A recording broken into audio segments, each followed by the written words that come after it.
Good morning, সবাই কেমন আছো? আশা করি ভীষণ ভালো আছো। আমিও খুব ভালো আছি।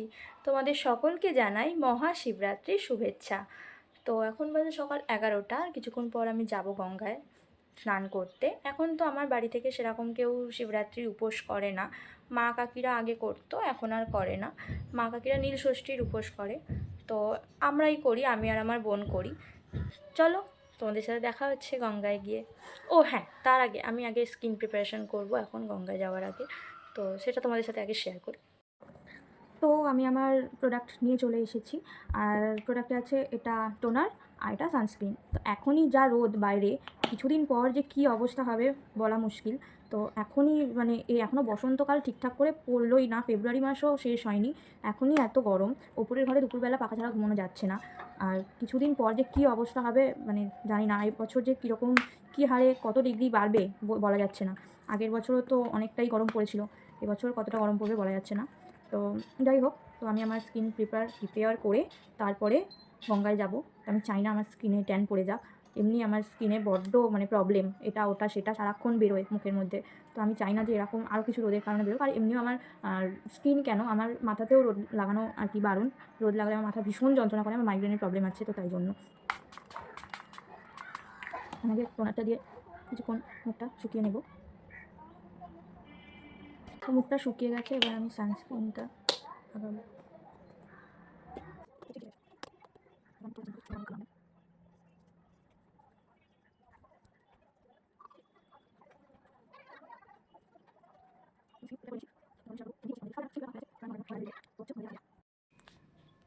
তুই এখনো সেলাই করছিস? তো এখনো সেলাই করা হয়নি জামা? সূচে সুতো ঢুকছে না। কি হয়েছে না? ফুটো ছোট তো তাই সূচে সুতো ঢুকছে না। এর এখনো জামা সেলাই করা হয়নি। কখন থেকে বসেছিস সেলাই করতে, তোর এখনো হলো না। আর এখানে পড়ে গেছে, পড়ে গিয়ে কান্নাকাটি করছে। এই দেখো হাঁটু ছড়ে গেছে, দেখো সবাই কাঁদছে। একটা ছেলে হাঁটু কেটে গেছে। হাঁটু কেটে গেছে বলে কি কাঁদছে? বদমাশিটা গেল না। এক্ষুনি তো কাঁদছিলিস, এখন ভিডিওটা অন করেছি বলে এরম করছে। এক্ষুনি তো কাঁদছিলিস। তাড়াতাড়ি কর, যাবি না গঙ্গায় তুই? যাবো যাব। ফোন আসছে কেন আবার? দূর ফোন আসছে, ফোন করছে। তাড়াতাড়ি কর, গঙ্গায় যাব আমরা। চল, গঙ্গায় যাবি তুই? হ্যাঁ, কি করতে? হাঁটু কেটে গেছে, ও ঘর থেকে এ ঘরে আসতে পারছিলিস না হেঁটে, গঙ্গায় যাবি কি করে তুই? হ্যাঁ, পারবি না, ছেড়ে দে। টোটো করে ভাগো। আমরা হেঁটে হেঁটে যাবো এখন গঙ্গায়, আর হেঁটে হেঁটে আসবো, যেতে হবে না। গঙ্গায় গেলে তো কিছু করতে পারবি না, জল লাগলেই জ্বালা করবে পা।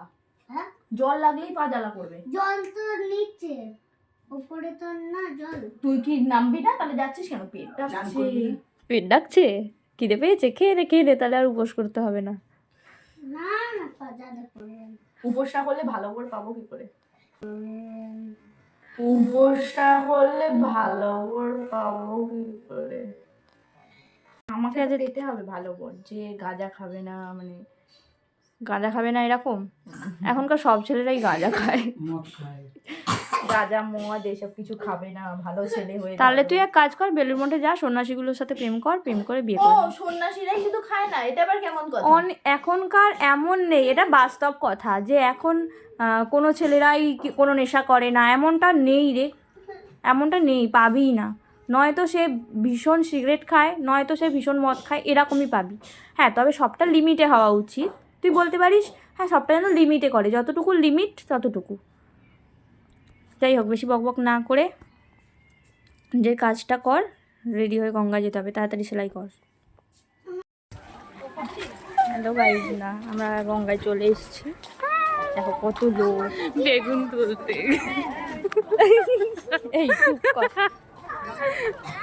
ও দেখো দুটো বাঘ বসে আছে। এমনি সময় তো কেউ গঙ্গায় স্নান করতে আসে না, আজকের দিনে সব ভিড় লেগে গেছে। যেমন আমি এমনি সময় আসি না, আজকে এসেছি। What is this? This is গঙ্গার ঘাট। বাবাই আসতে, বাবাই আসতে। বাবা মিলে হড়কে দিন কোনো কথা বলবি না বলেছে। আমরা সব সব সপরিবারে এসেছি স্নান করতে, সপরিবার। এই এক খুদে সদস্যকে দেখা, খুদে সদস্য কেউ এসছে পরিবারের একজন যাচ্ছে লঞ্চ খুদে সদস্য।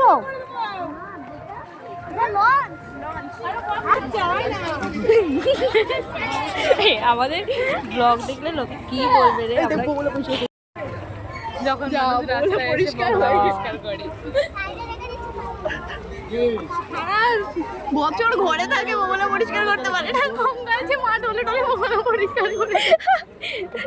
বাবা ছি ছি। শোনো, তোমাদের মনে পাপ, আমরা পরিষ্কারও করতে তোমাদের মনে বড্ড পাপ। কি হয়েছে তোর, কি হয়েছে? কি হয়েছে? শ্যাম্পু লাগিয়ে দিল। হ্যাঁ, আরেকবার করবো আরেকবার স্নান করবি কেন? তখন তো ভয় পাচ্ছিলি করতে। না ভাই না, বেশি করে না এখানে। এখানে বেশি করতে নেই রে, সবাই স্নান করছে দেখ। আমিও নেমে নোংরা হয়ে যাচ্ছি। গেছে। ওই তো জেম মারটা হয়ে গেল। কতক্ষণ লাগলো? আরেকবার করবো কি অবস্থা দেখ আমার চুলের, আমার যা সকাল থেকে যাই আমার চুলের যা অবস্থা, এই স্নান করলে চুলের যা অবস্থা। আমাদের স্নান হয়ে গেছে, এবার আমরা যাচ্ছি বাড়ির দিকে। ঝাঙ্কুকে একটা দূর থেকে ভিডিও করি দাঁড়া। হ্যালো গাইস, আমরা এখন স্নান করে বোমা মারিয়ে বাড়ি যাচ্ছি।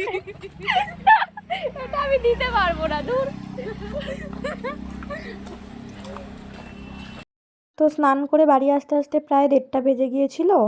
আর এসে বাড়ির ঠাকুরকে একটু জল ঢাললাম বাড়ির শিব ঠাকুরের মাথায়, কেননা আমাদের মন্দিরে যেতে দেরি ছিল, সন্ধেবেলায় 6:19-এ প্রথম প্রহর শুরু হচ্ছে। তো তাই জন্য আমরা 6:19-এই যাবো বলে ওয়েট করছিলাম।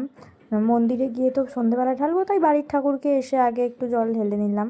তো এইটাই হচ্ছে আমার আজকের লুক।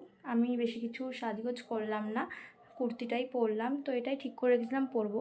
সকালে একবার মনে হচ্ছিল যে শাড়ি টাড়ি পরি, কিন্তু এখন আর ইচ্ছে করছে না। ভাবছি কতক্ষণে জলটা ঢালবো গিয়ে। এখন বাজে 6:30, 6:30 বেজে গেছে। আমি প্রথম প্রহরেই জল ঢালবো বলে ওয়েট করেছিলাম প্রথম প্রহর পর্যন্ত, চতুর্থ প্রহর পর্যন্ত ওয়েট করতে পারবো না। তো চলো দেখা হচ্ছে। তো আমি দুটো মন্দিরে জল ঢেলেছি। প্রথমে আমি আমার বাড়ির সামনে এই শীতলা মন্দিরে ঢেলেছি। শীতলা মন্দিরে শীতলা মায়ের পাশে একটি শিব ঠাকুরের লিঙ্গ রাখা রয়েছে, সেখানে আগে জল ঢেলেছি। তারপর গিয়েছিলাম আরও একটি মন্দিরে।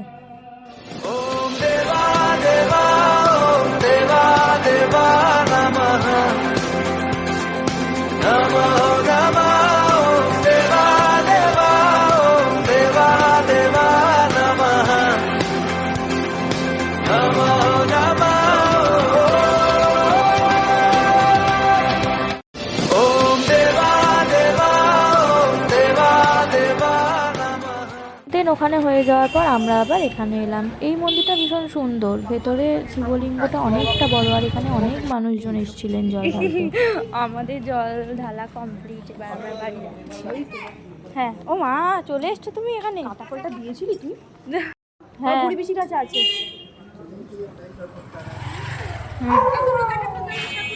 হ্যাঁ দিয়ে দিচ্ছি। কাটা ফল প্রত্যেক বছরই উপোস করবো, প্রত্যেক বছর উপোস করলে এত ফল খেতে পারবো। কি বল, আমি তো আসল শিবরে যে বর দিয়েছে নাকের মধ্যে, দেখি নাকে নাকে একটা বর দিয়েছে। গাইস, এখন আমি পিয়ারা খাচ্ছি, তোমরা দেখো। পিয়ারা এরকমভাবে হ্যালো গাইস, আমরা এখন আপেল খাচ্ছি। এরকমভাবে পিয়ারা টুকরো করে খেতে হয়, তোমরা তো জানো না, তোমরা তো গরিব, অনেকদিন দেখোনি। পিয়ারা এরকম ভাবে টুকরো টুকরো করে খেতে হয়। আমি এরকম ভাবে বলি না মোটে, এসব ব্লগে এরকম ভুলভাল কথা বলি না। আমি যেটা করি সেটা দেখাই, কিন্তু এরকম ভুলভাল কথা বলি না। আমার মতো ব্লগ করবে। তোমার মতো ব্লগ করলে লোকে দেখবে না।